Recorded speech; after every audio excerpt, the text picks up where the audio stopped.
From a global perspective, there's been increased usage of mobile devices to access the internet. A large part of this also includes young children who are able to use these devices for different things, for learning, for entertainment, and for social activities. But it also exposes them to the dangers that are inherent with using the internet. From a global perspective, quite a large number of initiatives have been put in place to make sure that our children are able to access the internet in a safe way and in a way that enables them to get the best out of it. By way of example, in 1989, the UN Convention on the Rights of the Child was passed by the United Nations. It sets broadly many rights that we accord our young children, but specifically with regard to the information age, it talks about the rights of access to information and what children should not be able to access, which may not be good for their well-being.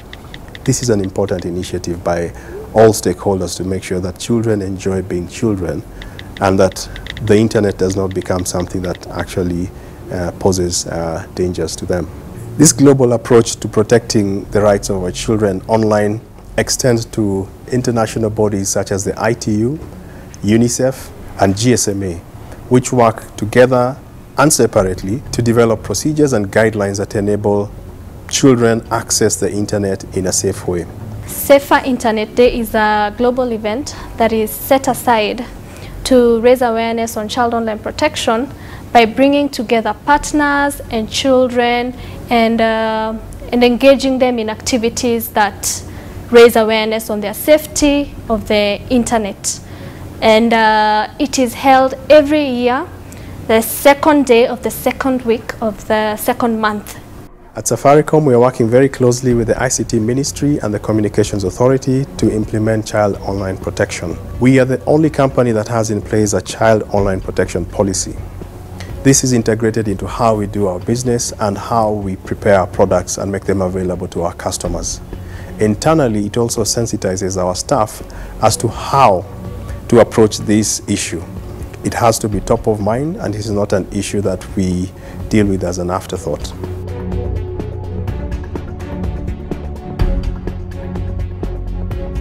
It's important for a parent and their baby to know exactly what they're watching in the first 5 seconds before everything goes wrong. So that's the first thing that we do, at least rate the show. And we also can't reiterate how important it is to make sure that the people consuming this content are actually the ones who are supposed to consume it.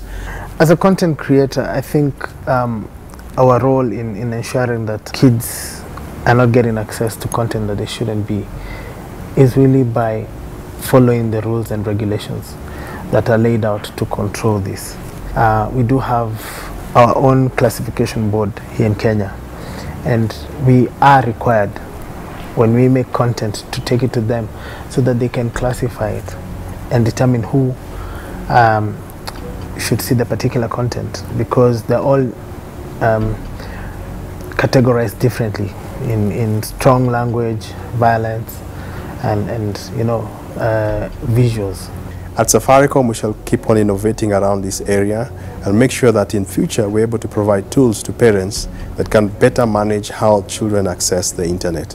This is important to us because data and access to the internet is something that is critical to how we see our business developing in the next coming years. For the next 5 years, what I envision for Kenya in regards to child online protection is having more partners coming to the ground and directly engaging the young people in regards to the issues they're going through online, to be able to formulate better and proper policies in their organizations to ensure that these young people are safe when they're using their services, be it the devices that they use or the internet that they use, or also the content that they watch. Stakeholders like the service providers like Safaricom and the government, probably they can try and create awareness regarding the same, because maybe there are parents out here who don't know actually about the effects of the internet on their kids.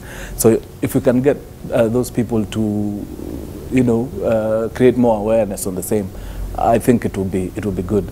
But at the same time, let's not forget that however much they create awareness, it will be very difficult for them to come into our houses and enforce. They can't, even if they wanted. That primarily is the role of the parent. Other stakeholders who have a role to play in this include the government.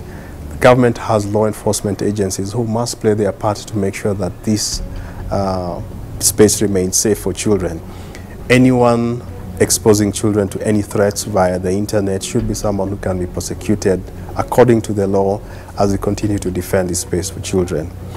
Rights bodies, NGOs, consumer bodies all have a role to play in creating awareness and making sure that the industry is kept on its toes to provide the right kind of information and the right tools where necessary to make sure that parents are able to work in comfort knowing that their children are not accessing any inappropriate content.